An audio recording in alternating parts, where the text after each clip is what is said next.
Pop quiz. Who discovered Khajuraho? If you said Britain, hold on.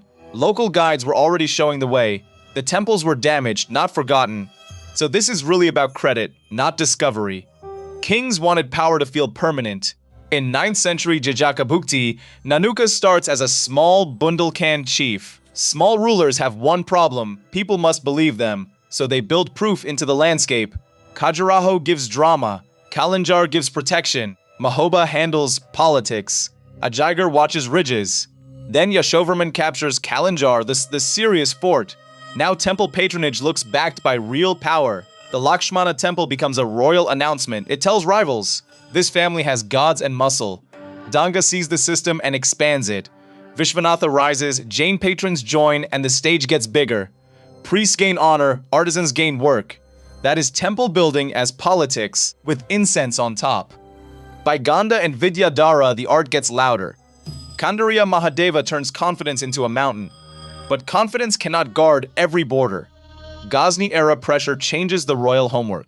A temple can impress rivals. A fort can slow attackers. So Kalinjar becomes less symbol, more emergency plan. Khajuraho is sacred, but it cannot hold a siege. Paramardi inherits Mahoba's trouble. By the late 12th century, prestige becomes logistics. Grain gates, horses, and soldiers start deciding survival. The court moves because danger moves first. Khajuraho stays holy, but stops being central. That is how a famous place becomes quiet, not dead. Pilgrims know paths. Villagers know stories. Forest grows around stone, but memory keeps the address. Loose sculptures wait beside damaged plinths and broken walls. Then the colonial chapter enters with notebooks. In 1838, T.S. Burt arrives with local guides. So this was not discovery from nothing. Local knowledge points the way. Paperwork takes the credit. Later, Cunningham measures the site more formally. Jardine helps turn fragments into a museum story.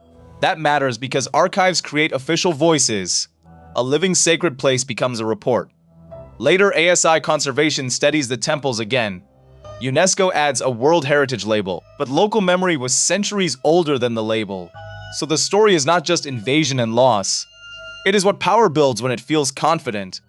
Forts show fear, temples show ambition, ruins show consequences. Khajuraho's trick is simple. Prayer, politics, art, jobs, and branding met there. Then empire arrived late and named the doorway. So ask a better question. Who gets believed in history? The guides knew the place. Surveyors got the paperwork. The Chandelas lost power, but their message kept working. Centuries later, the sandstone still answers.